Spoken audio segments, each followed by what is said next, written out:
I'm here with Karol Orzechowski, aka Garbageface, doom metal rap artist, localized in Peterborough. Uh, Welcome, Karol, to the show. Thanks for having me back. All right, yeah, you are the show's first returning guest. So, Great. Well, I'm honored. all right, awesome. Yeah, I remember our first conversation start with me asking you about Vanilla Ice. I think our first topic of discussion was Vanilla Ice. So, Yeah, that's right. and I would like, I wanted to ask you this. Did you know that the same cinematographer, DP, for the film Coolest Eyes went on to do Schindler's List? Oh, really? Yeah, No, I did not know that. yeah, and he happened to be Polish as well. Really? Janusz Kaminski.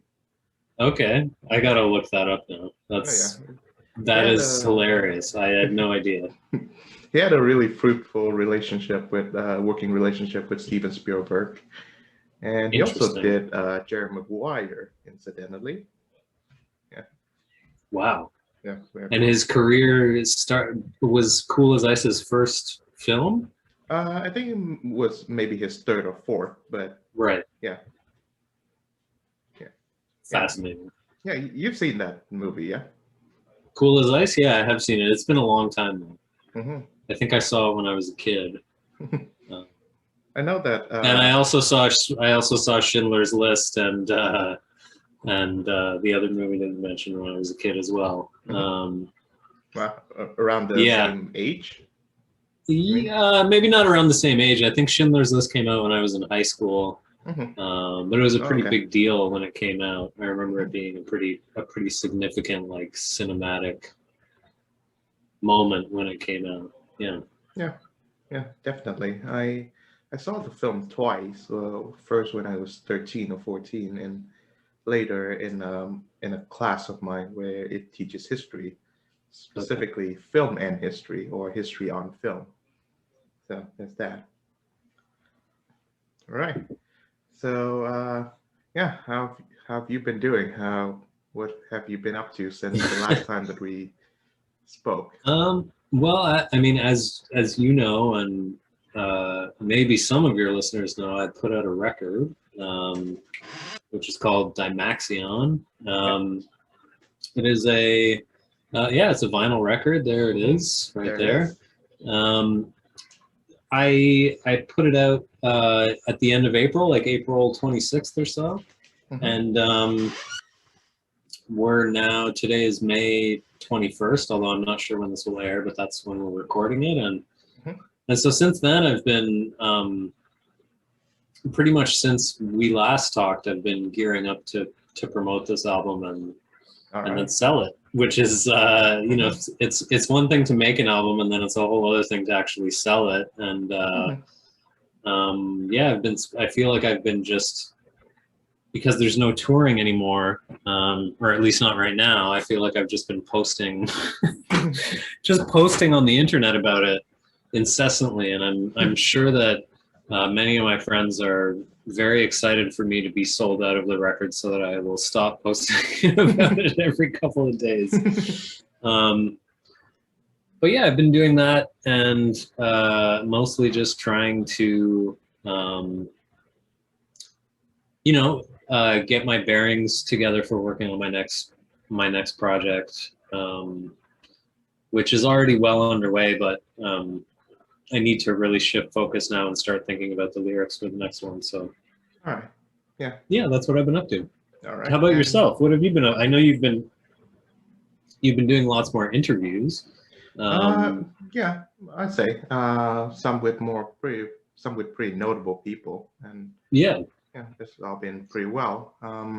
I I think the Trend Radio season ended in April, so right now I just do this as an internet show. Right. And what do you think's been your favorite interview in the last little while? Let's see. I got I got on a discussion with this woman. Her name is Lindsay Shepherd, and if Okay. you haven't heard about her, a few years ago, she was embroiled in this in an incident in Wilfrid Laurier College, and she played a video in one of her grad studies class, which featured the well-known psychologist Jordan B. Peterson, Mhm. and the school board, the school bureaucrats, sort of like implicated her with sort of like sympathizing with what they considered to be Dr. Peterson's anti-trans people views. I see. So yeah, it's a there's a larger debate about freedom of speech and academic freedom, which Mm. something that I something that I'm quite concerned about because I'm going to pursue grad studies in the near future. Yeah, that seems like an topic that you seem to be pretty interested in, like freedom of speech and Hmm.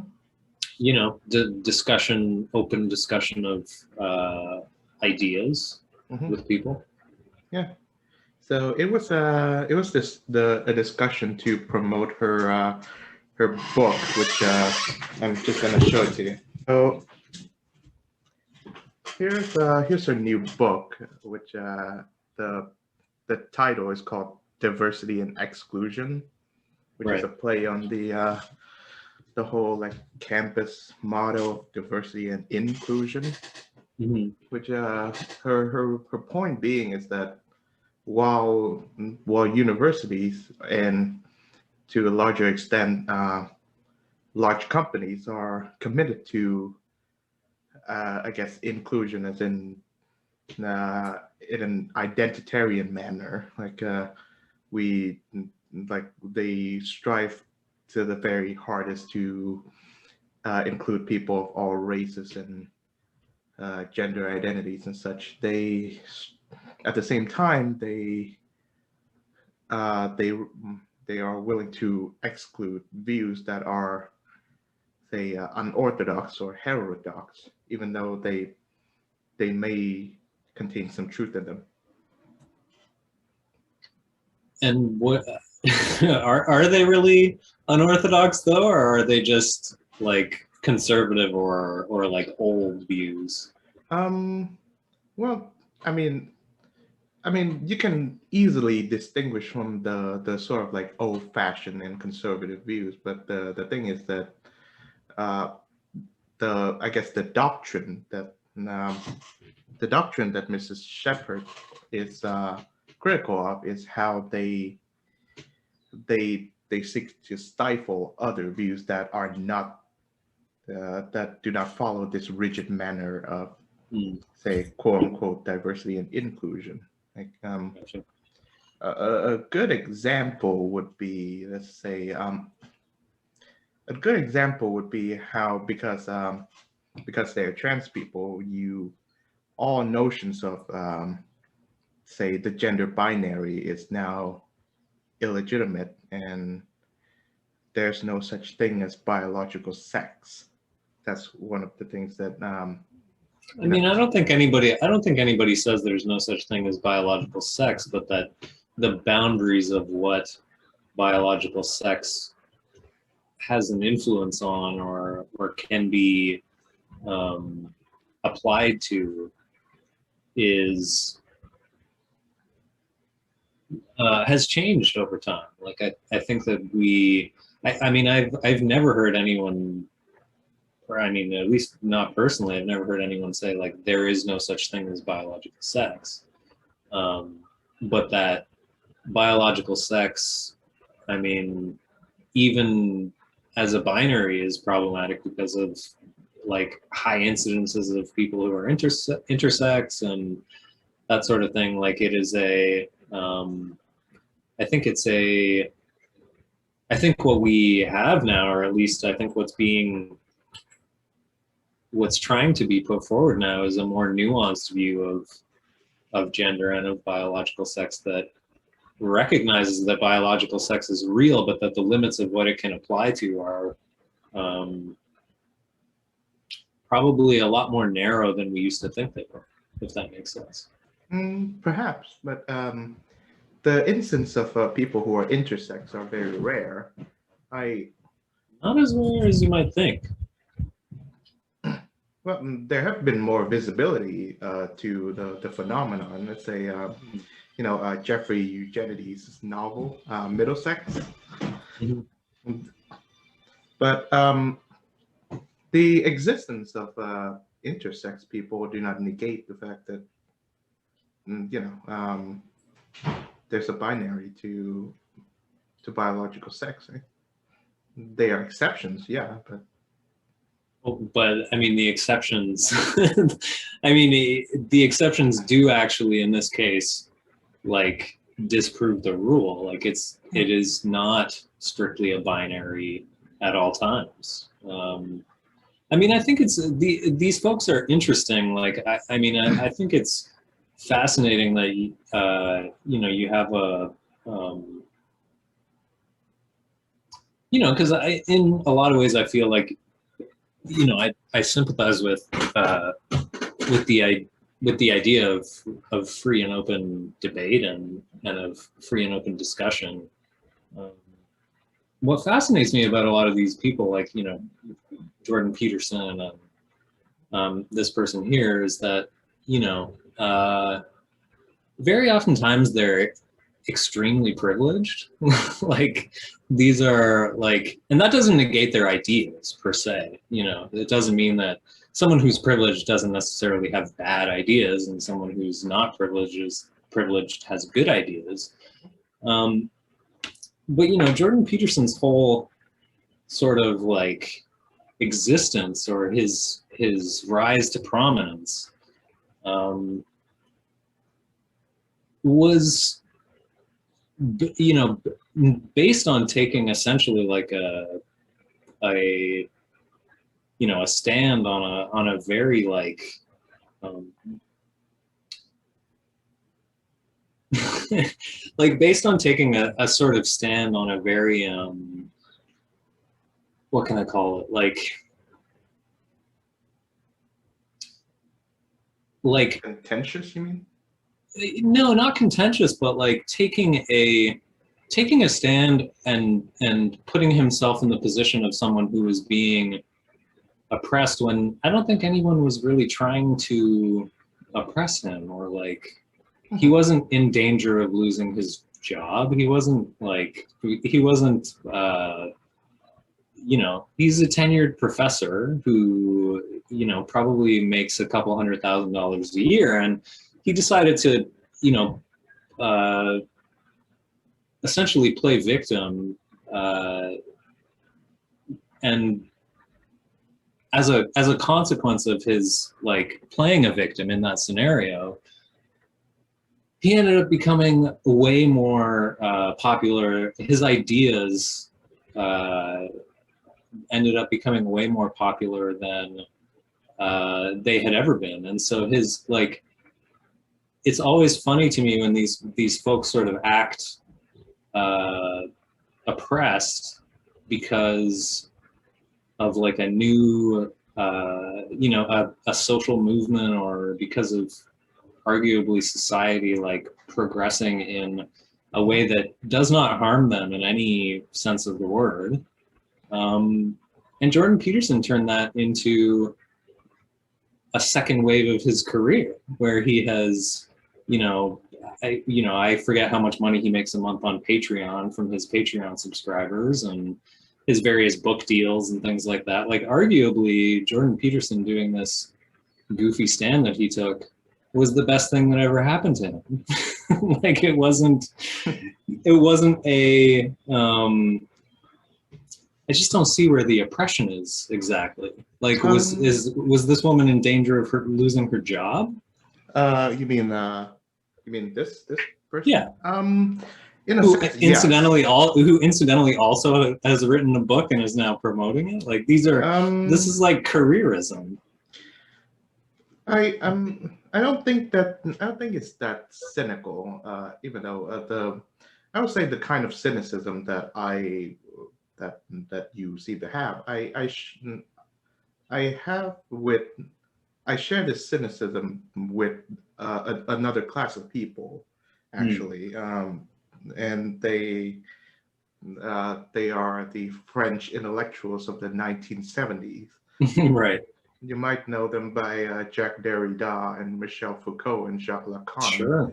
Um, Yeah.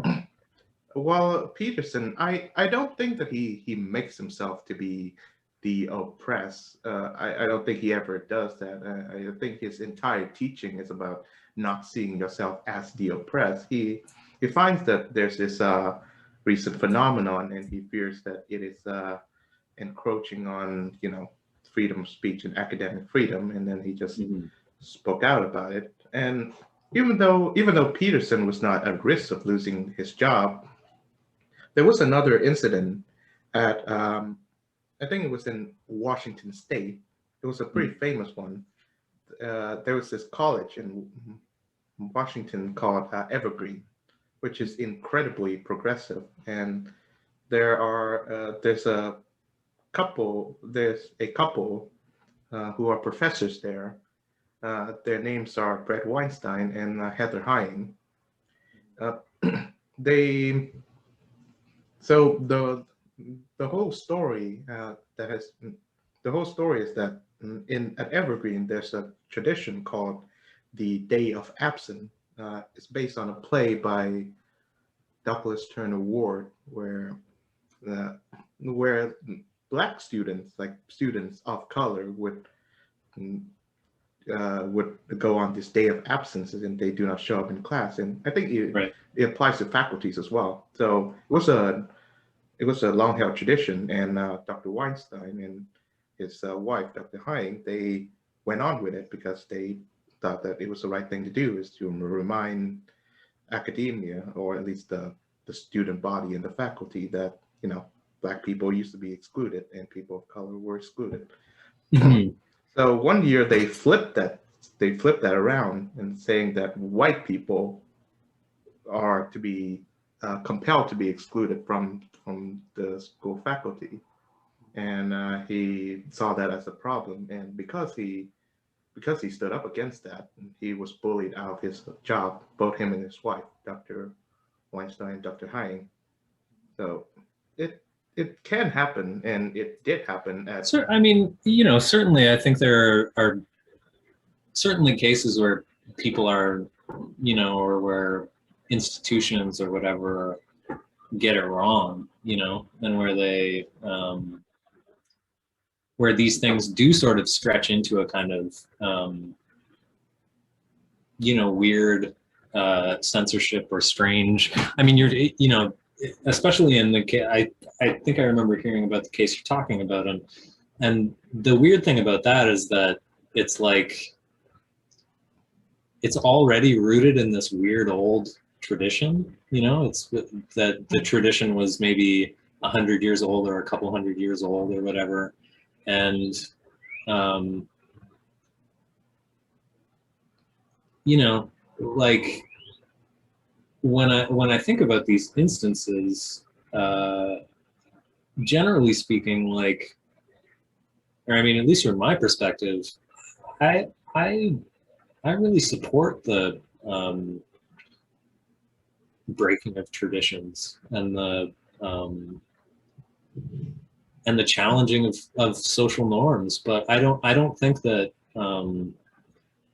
like when it comes to, say, like trans issues, for example, like I still don't think that I still don't think that like trans rights are a social norm. Like I think that transphobia is still the social norm, by far the dominant social norm.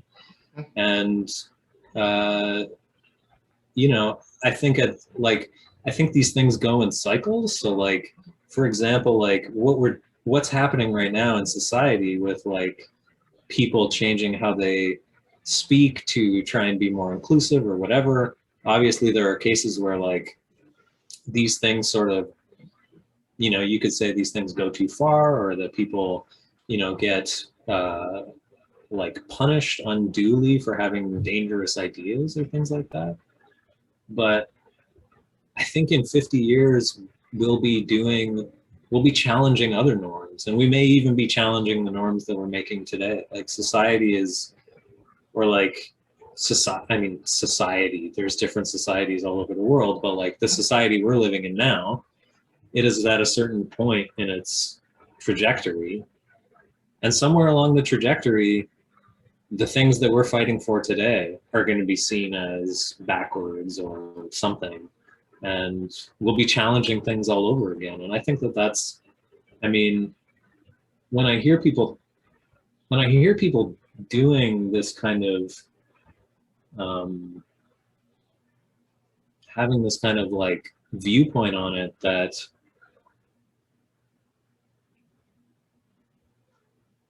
they don't want to change their speech to be more inclusive, or they don't want to like recognize that people have different gender identities or whatever, through the use of pronouns or otherwise. I just think they sound sad and old. Like it's it makes me feel like there is something else going on. And I think a lot of the time when people in that position claim to not be transphobic or homophobic or whatever, like I think it's straight up not true. Like I think they're just like, it's very easy to, because it's very easy, and I mean academics are great at this. It's very easy to mince words and to whittle around with your speech to say one thing and sort of wink wink mean another. Oh yeah, And I you know that. know, I know that the work of the Frankfurt School is like that. I mean, yeah, very much. they say a lot, but they don't really say anything much. Yeah, well, it's not. I mean, it's not even the substance. I think that I'm talking about. It's just that there can be a lot of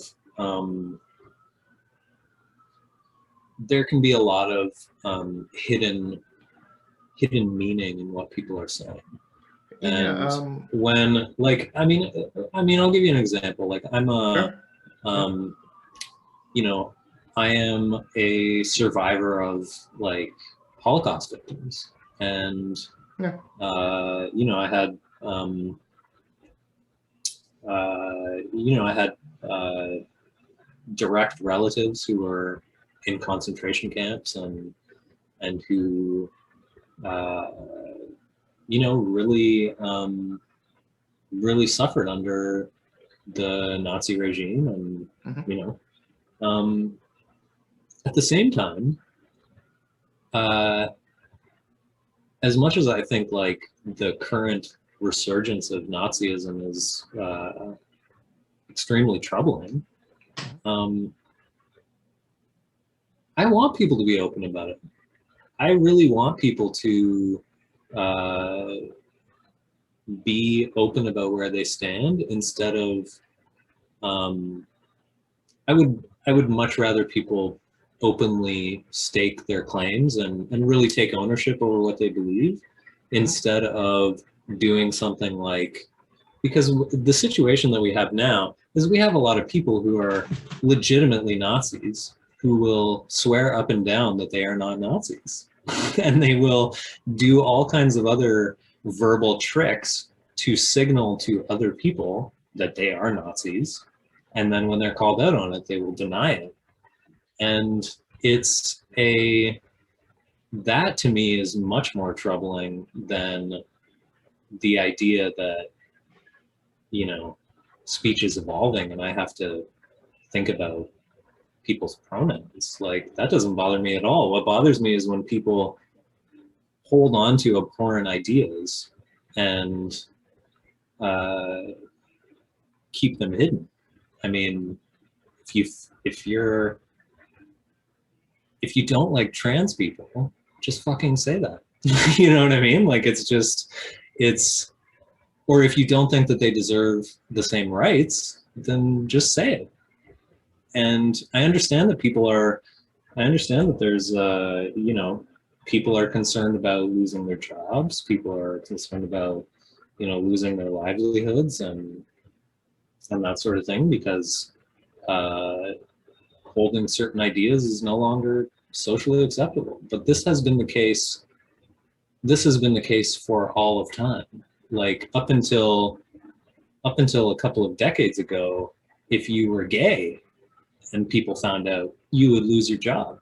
Mhm. Like, and so all of this, like, all of these people crying about being straight up homophobes and saying, well, if I tell people I'm a homophobe, I'm going to lose my job. It's like, cry me a river, dude. Like, gay people have been losing their jobs for decades, eons. Like, it's just when the shoe is put on the other foot and people understand what it means to have consequences, then they get really upset. And I just like, I don't, I don't feel bad for them. I just Uh, don't. yeah, I like to push back on that a bit. Because there are a few things you've have said, and of course, one of those being that you're, you know, the I do appreciate the fact that you've shared this information with me about you being a descendant of Holocaust survivors. That's I, And I'll even, you know what, and I'll even go one step further. Sorry to interrupt, but I'll even yeah. go one step further. I don't think it should be illegal for someone to be a Nazi. I don't think that someone should be like, I don't think there should be laws against it. I Mhm. just want people to be honest about it instead of pretending. And if they truly think that they can survive in this world by holding that position, God bless them. Go for it. Mhm. Um, But I don't feel bad that their ideas are not accepted. I don't feel bad about it one mhm. one bit. Okay. Um, I would like to say that, if I think what you said, that transphobia is kind of a norm these days, but for the most part, I haven't heard or seen anyone who's openly say that, I just don't like these. I just don't like this at all. I just don't like trans people. I never heard people say that. For the most part, because people, they won't say it. They won't admit it. That's the issue. Like if they think that that, there are a lot of people who write books that big that are extremely transphobic who won't just come out and say, I'm transphobic. Like that's what I'm talking about. Like they won't come out and say it. So you will never. It's like this was the issue with like racism in up until very recently. You would you could ask a white person. You could say, "Hey, do you believe racism exists?" And the white person would say, "Yeah, of course." Like, and then if you said, "Are you racist?" or "Is anyone you know racist?" They'd go, "Oh no no no no no no no." It's like, okay, so we all acknowledge racism exists, but nobody I know is racist. Like there it's very uncomfortable to interrogate your own beliefs and your own like deeply held prejudices. And so up until recently, and even I would say very much now, like people are just not willing to admit what they think about things. And I mean, maybe that is a place where we agree. Like, you know, people are very nervous to actually come out and say what they want to say. But I think in the case of these weird grifters who are writing books and having Patreons about their like, boo-hoo, I have to use people's pronouns. Like, yeah, I don't think they have a problem with that. They have, but what I think is they have a problem with being compelled to do so. Like, as in, what the incident that made Pearson sort of famous is that they were making it like a human rights violation to, right. to call someone by the quote unquote wrong pronoun, even accidentally. And Mm-hmm. and even you and I think we agree that, for 90 to 95%, when we look at someone, we instantly know that, one was male, one was female, and if we're confused, then we can ask them that does that. But other than that, I I mean, I wouldn't necessarily agree with that, but okay. that's all right. Like, I think I guess the place where when people talk about this, because I know about the Jordan Peterson case and how he was, he worked at this institution that was going to compel him to not use particular language or to shift his language in a particular way.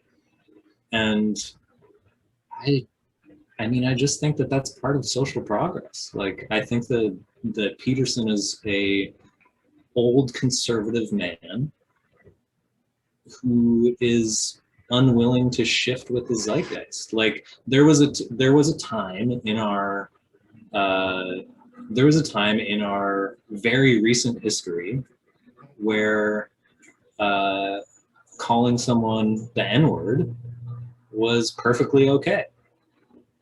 And even probably in it, sorry, I'm just going to close this window.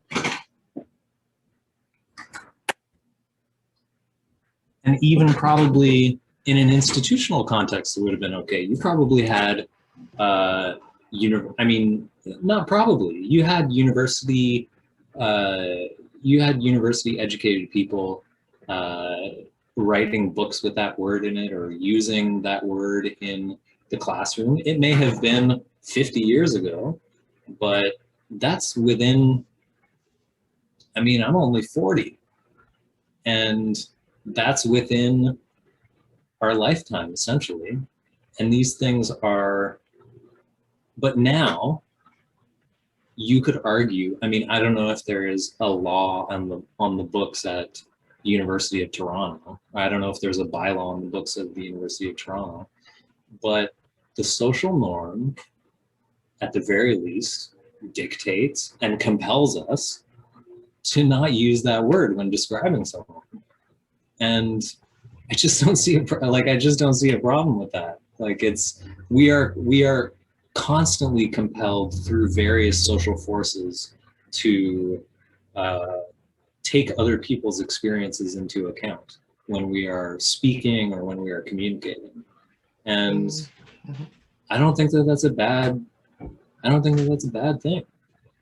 Mm, And I don't think it's necessarily a bad thing for someone to break those norms as long as they can be like as long as they can be like cognizant of the consequences, like, and you know what I mean? Does that make sense?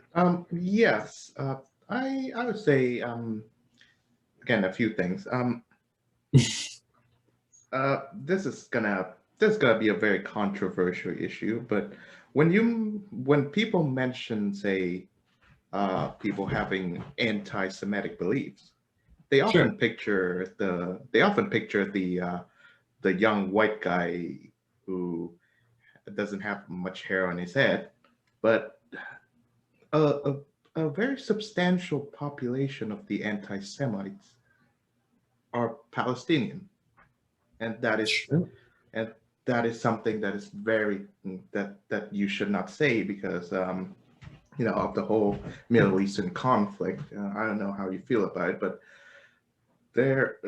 a substantial amount of people in Palestine are held deeply troubling beliefs about Jewish people, and they say it very openly. But for the most part, the I guess the Viva la Revolucion people do not acknowledge that, and they would not acknowledge the real fact that the person who many would regard as the founding father of Palestine, Mm-hmm. Amin al-Husseini, the Grand Mm-hmm. Mufti of Jerusalem, was a Hitler collaborator, and he, Sure. Yeah. unlike unlike the other Hitler collaborators who was either executed or arrested, this man escaped to Egypt. Mm-hmm. So he escaped the the law. He got away with all the war crimes and such. Right. And But so what how can you relate that back to what we were discussing yeah, before, like the sort of like, yeah, go ahead. Sorry. um, let's see. I would say that yes, social norms are pretty unpredictable. People, you are supposed to follow them, but for the most part, Yeah. people who question them are tend to receive like enormous punishments. Yeah. In my case, obviously, I was from a country where we social norms are more important than laws, and you're obviously ostracized if you do not follow them to a T. Um, and so, for the most part, I have some respects to people who challenge them and who I wish think to that make makes sense. sense of all of this stuff. And one thing I've grown to recognize is that uh,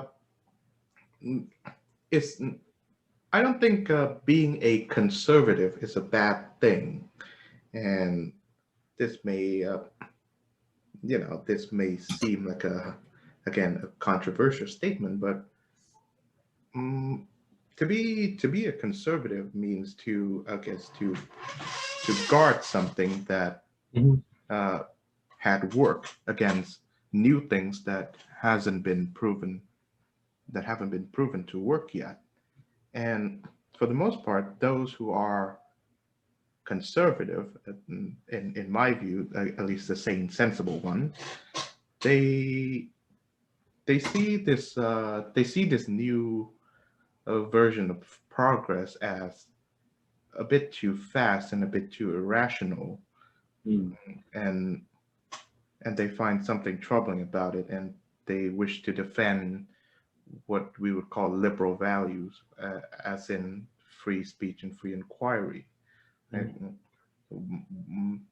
Why are we not supposed to question the fact that we are now compelled to use pronouns? Or why is it a human Sure. rights crime to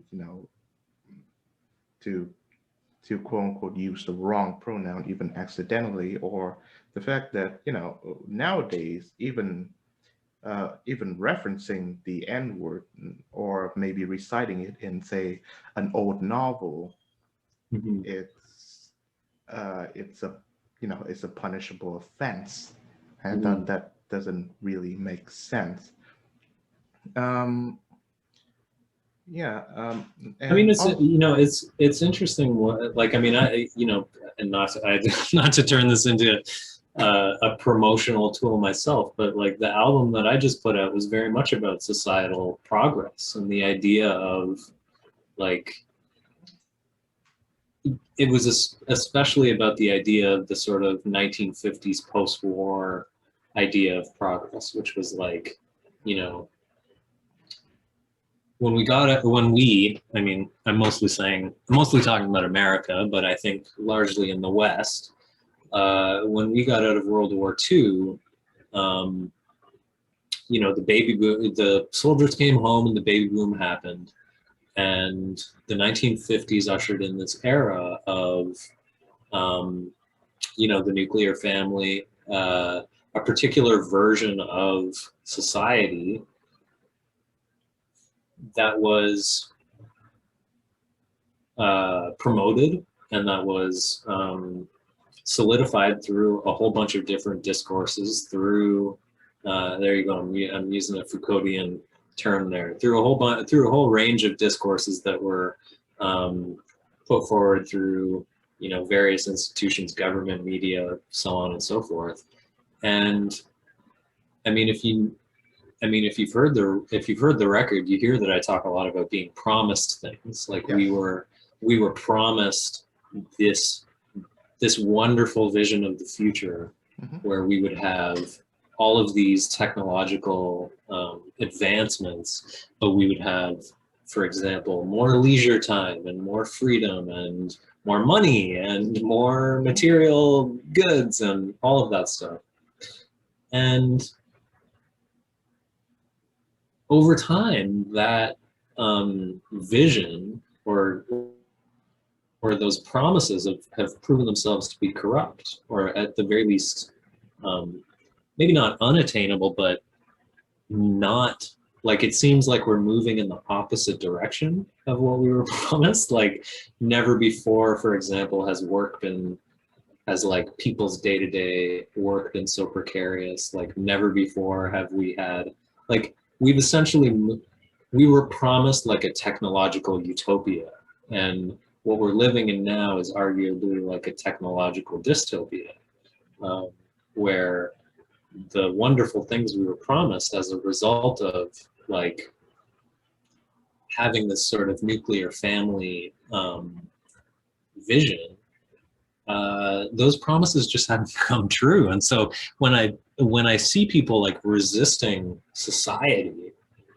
and demanding that society be smashed or destroyed, or that social norms be changed, and dude, I'll agree with you. The discourse moves fucking fast. Like there was a couple of years there where I had to get off Twitter for a while because I was like, man, the discourse moves fucking fast. And I am like, I'm going to be 40 this year. I like to think of myself as someone who is relatively progressive and able to keep up with new ideas, but I agree, things move extremely quickly. And there are times when I think the discourse, like the progressive discourse, is like, I can understand why it's incomprehensible for people. I can understand why someone in the middle of Northern Ontario, or in the middle of like Saskatchewan, or somewhere in the middle of Idaho or something, like I can completely understand why someone in that context looks at what is happening and goes, what? Like I can totally understand that. At the same time, as with almost any advancements in society, like if we think of like society as like an organism that is growing, you know, organisms growing is generally a painful process. There's a lot of growing pains that happen, and certain species even shed their skin and do this sort of process of like really having a strong break with the past. And when you mentioned like conservatism and guarding, guarding things that work, it's like, I think the question for me when and I agree with you, like I think there is a place to guard things, and I especially in certain aspects of my life see myself as a guardian of certain maybe not ideas, but certain practices, especially cultural practices like Polish cultural practices, or like cult practices or whatever. But when you mentioned like guarding things that are working, in my mind, I immediately ask, who are they working for? Right. Who are these things working for? And when I look at who is like in charge of society right now, it's not trans people, and it's not like the power balance has not flipped around to that degree. Like power is still largely held by white men with capital, and I'm saying that as one of them. Like it is like it does not you don't have to look very hard to see where the seat of power lies. And like I don't think the balance of power in society has shifted to such a degree. Uh, yeah, yeah, there were a lot in there. Yeah, sorry. No, This is it's a fine. fascinating conversation. I'm Yeah, it enjoying it a is. lot. It is. Yeah. Um, well, I'm glad that we get to like healthily disagree. I mean, this is one of Yeah, those man. things where Yeah. this is one of those things where we see that because of social media, there's not this has become rarer and rarer because Mhm.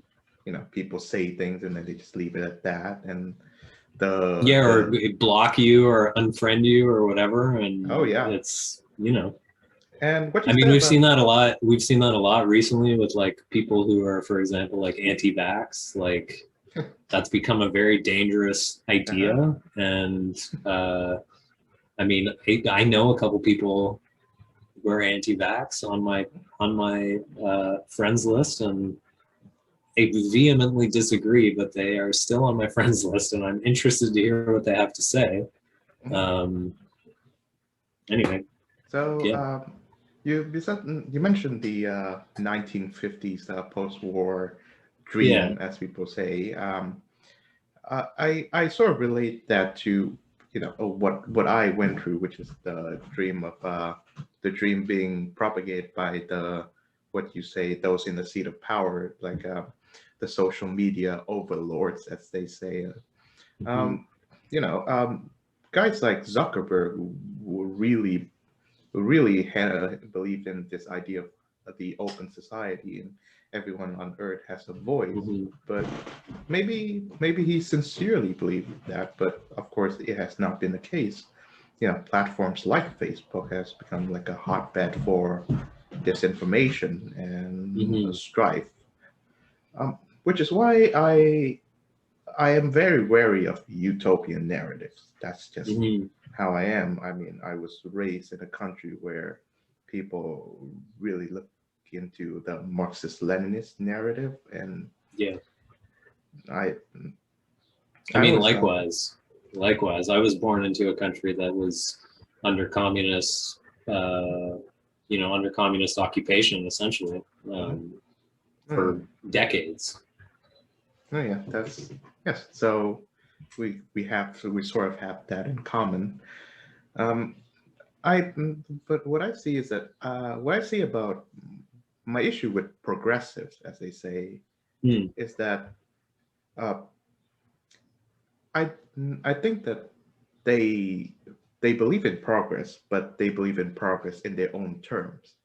Like we sure. dictate, we know what progress is like, and anyone who's not a progressive must somehow be backwards. Um, I'm of I'm of the belief that anything new should be scrutinized, obviously. And when you say something in the lines of, well, there are these certain things that work, and you said for whom?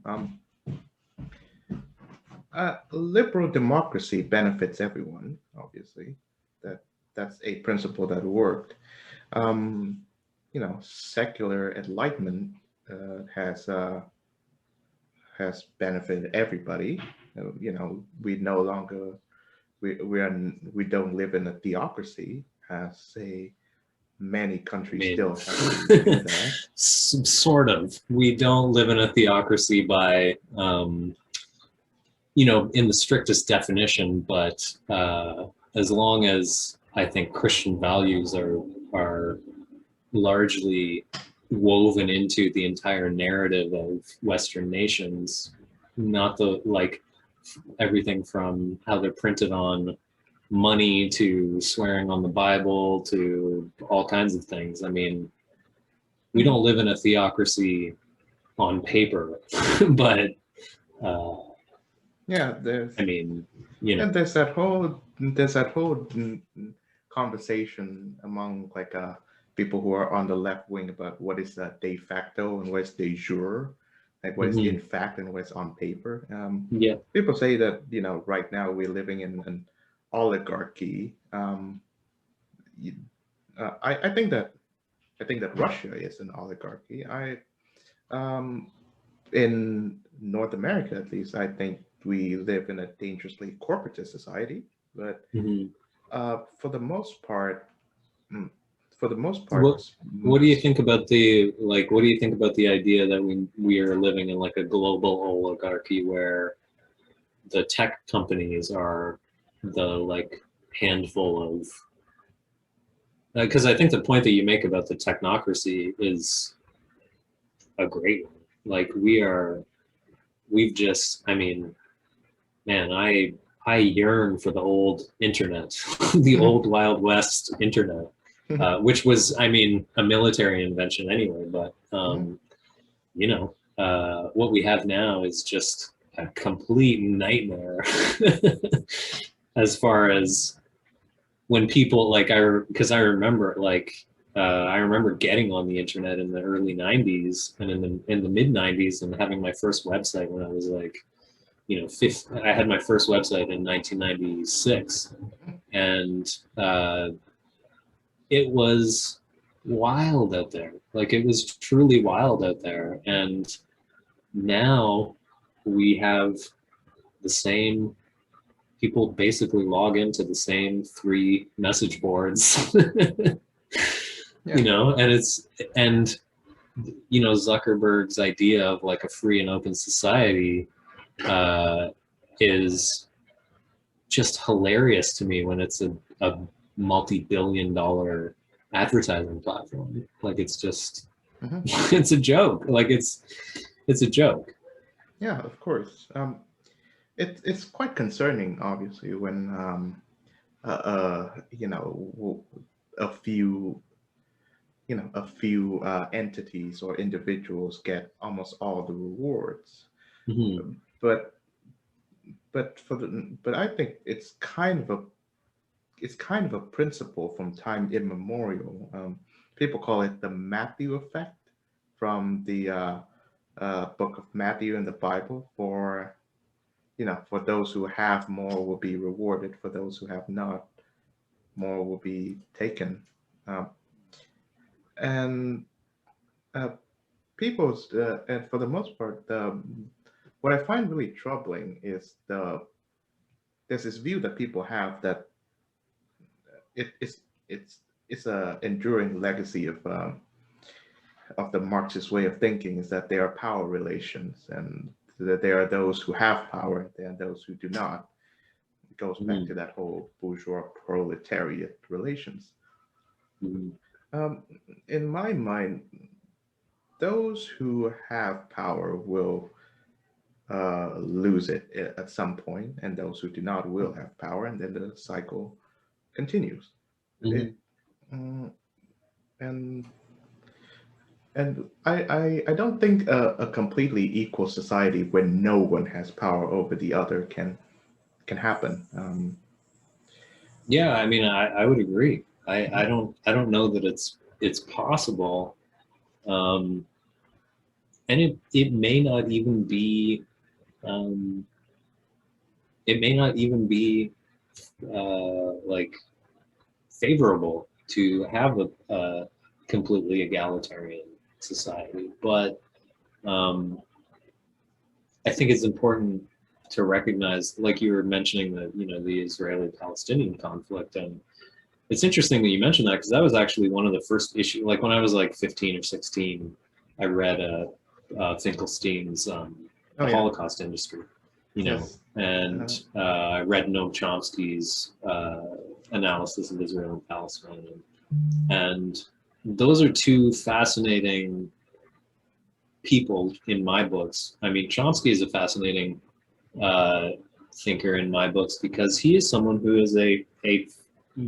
what he would refer to as a free speech fundamentalist, where Chomsky has written introductions to Holocaust denier texts and things like that, essentially saying, I hate everything in this book, but I think it should be allowed to exist.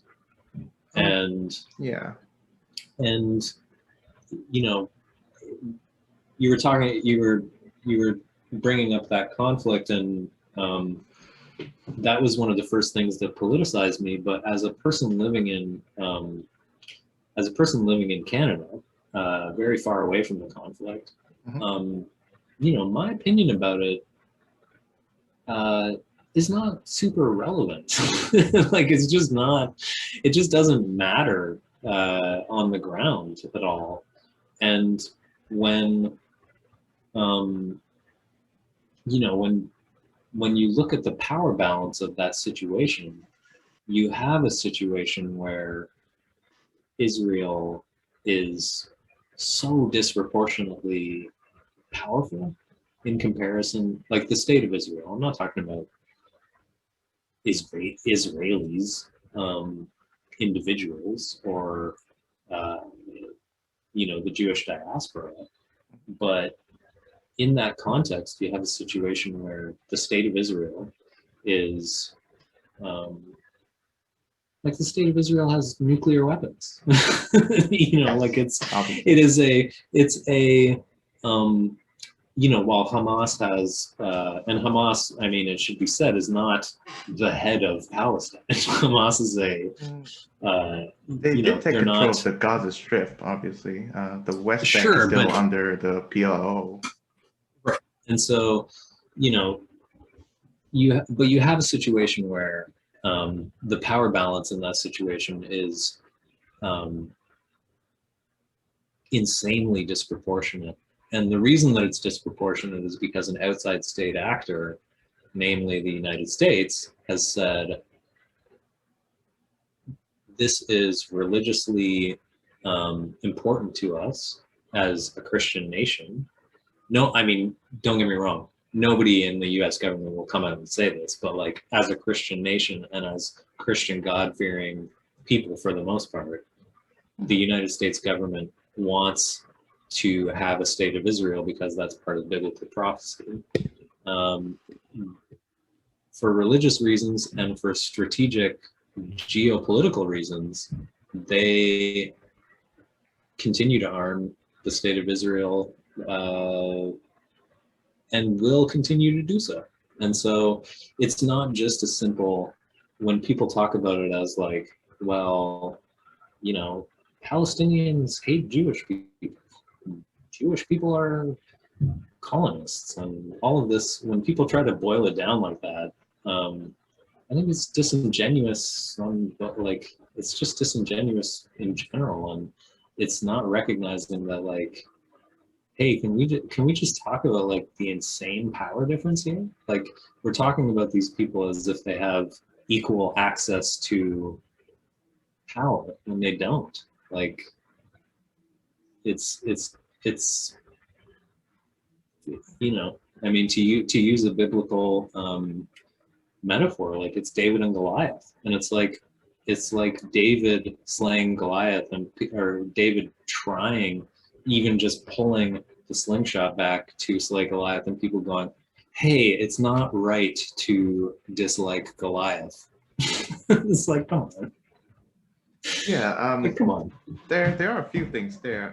I recently made a podcast. It's not the entirety of its contents, but I started it by saying that, I'm throwing my hat in the ring in regards to this conflict, because I think that even if you're neither Israeli or Palestinian, your opinion matters.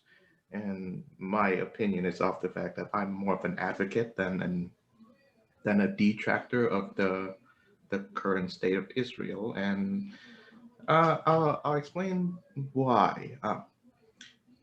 So, uh, one, Roger Waters of Pink Floyd is neither Israeli or Palestinian, but then he had an opinion on it. He followed the BDS, boycott, divest, and sanctions movement, and I Mm-hmm. think so is Brian Eno. They are my two Mm-hmm. they are my two favorite musicians. Mm-hmm. And well, I thought that's rather disappointing, but then this is something that I've sort of thought about. I wonder if you could spare a thought for the Israeli Pink Floyd or Brian Eno fan who thought, well, I grew up listening to Pink Floyd, and I I was inspired to even get into music because of Roger Waters, but now he said that he's not going to perform in my country. He says that my country is a quote unquote apartheid state, and that must be heart wrenching. Regarding Chomsky, I, I find myself liking him less and less as I read more of him, and I don't find any.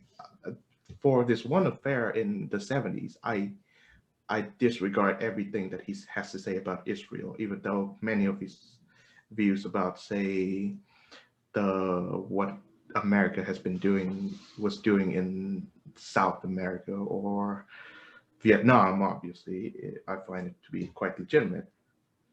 You bring up the fact that he defends Holocaust deniers. One of them is a He doesn't. friend.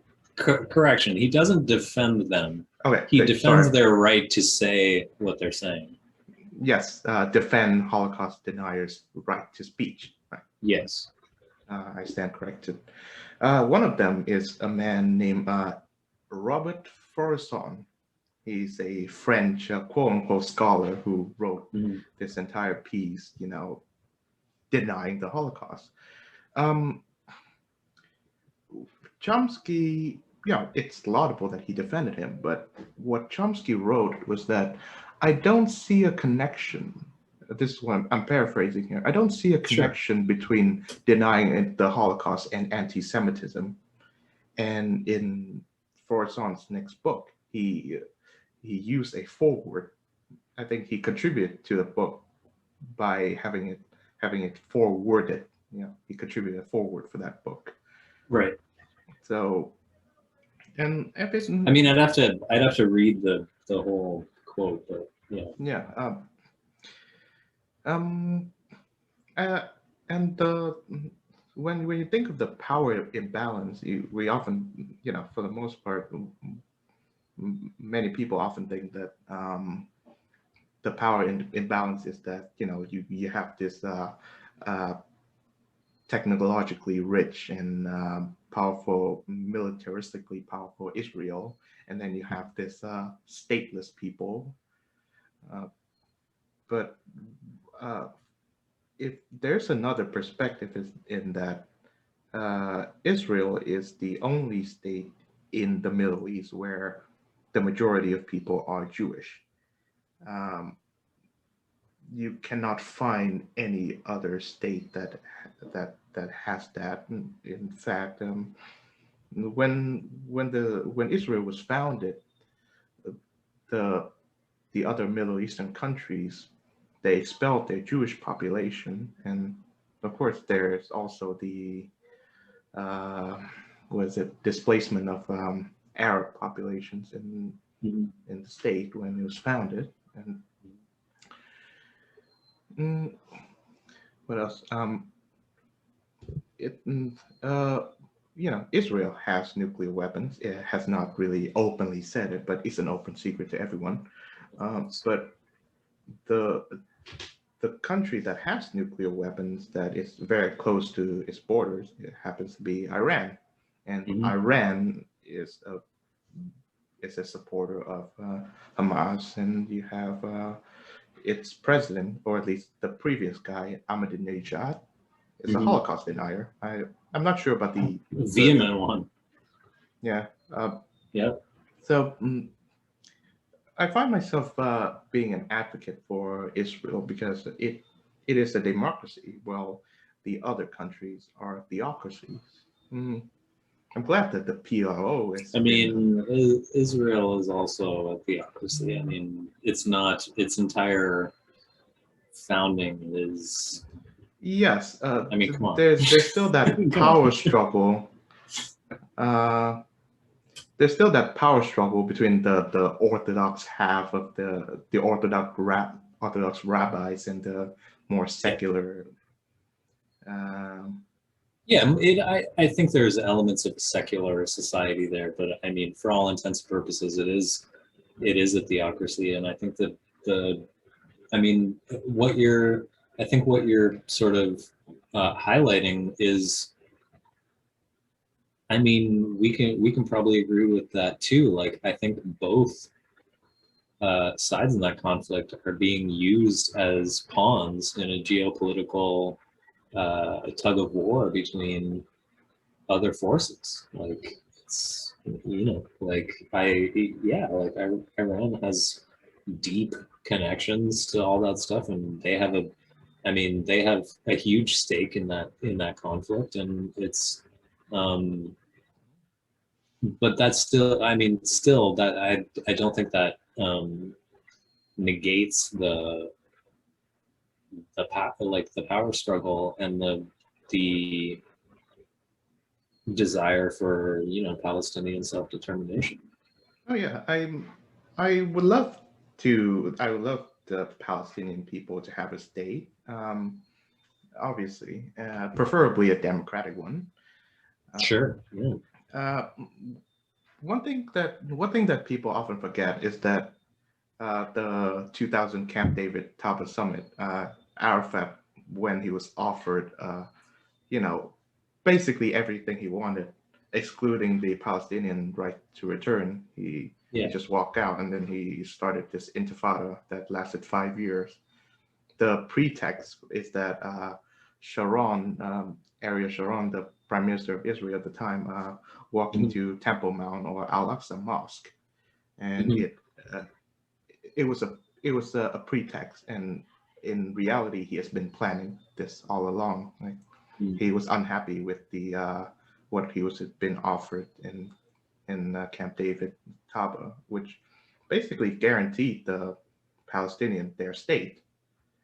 Um, so that was that, and um, that's why I always have a I don't- that's why the I think the Palestinian needs better leaders, if to put it politely. Um, I think the, the the people, they deserve all the rights that they can, and of course, whenever if even if I am a sort of like an advocate for Israel, I do condemn some of its more unjustified action. The ongoing West Bank occupation is obviously terrible. Hmm. Um, but I'm not anti-Israel, if you know what I mean. Like, I support Sure. their legitimate right to be there, to to be there, and I have a problem with the BDS movement, uh, which is growing in college campuses, saying that somehow we should cut all ties with the country, and it likens it to South Africa in the 70s and 80s. Hmm. Yeah, it's Yeah. yeah. Well, this is a fascinating conversation, man. I'm really Oh, thank you. Yeah, I think so I've too. I've been really yeah. I just and I appreciate you having me on and being it's interesting. I've listened to a lot of the interviews that you posted. Oh, thank you. Yeah. Not all of them, but a lot of them. And even when I'm a firm believer that uh, the sword of the mind is sharpened in battle, Hmm. and that it's good to expose yourself to things that you disagree with. um, Yeah, definitely. and there's a lot, there's certain guests that you've had on that I think they're full of shit, and other guests that Yeah. you've had on that I think are brilliant. But I always get something out of it, and it's always interesting, and I'm thankful to be a part of that list. And I hope whoever's listening, even if you disagree with whatever I'm saying, and you yourself, even if you disagree Yeah. with whatever I'm saying, I hope that it gives you something to think about. All right. Yeah, that's awesome. I do appreciate the kind words. Yeah. Uh, I do find myself engaging in, I guess, intellectually challenging but disagreeable things. Like, there are things that are disagreeable that I just cannot engage with, because it's uh it's form and frame in such a shallow manner, and the person who's saying it clearly does not is not looking for a debate. They're just looking to assert their views. Um but yeah, that's still the same reason why, even though I he's not one of my favorite intellects, I still find Noam Chomsky important. Like, I mean, I agree. I don't, I mean, I've read a lot of his work over the years, and I find him less compelling as the years go on. mhm, Um, I think I'm personally drawn a lot more to his earlier, more radical work. I think that he's sort of the edges have been rounded off a little bit in his older age. But you know, I think he has had a lot of important things to say and a lot of interesting perspectives, despite the fact that he's not I mean, he's consistently said, like, he's not a historian, he's not a geopolitical expert, he's a linguist. But I appreciate that about him. I appreciate that he's gone out of his comfort zone to Hmm. yeah, Which I anyway. think it, mm, it mm, it should also be said that his works in linguistic is also very radical and very controversial, Absolutely. Yeah. and only a handful of people know about this. But if you're a linguist, like, people have debates about whether or not his works are legitimate, and Hmm. you have this whole. I think in the early days, he used to have this whole debate with B.F. Skinner about, like, if you know the faculty of language is innate, it's a innate human thing. At least Right. that's what I've heard. Hmm. Yeah. Chuang, I'm really sorry, but Yes. All right. I'm gonna have to bounce. All right. Yeah. This has been I you know I'd love to be on again. I'd love to be your third returning guest if you would have me back. But All right. Yeah.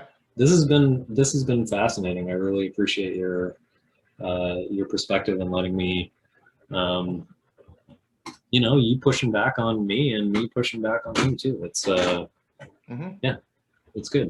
Yeah. That's the formula for a healthy discussion. And I wish you a good evening and a lovely weekend. Absolutely, you as well, man. All right. Peace. Have a good one.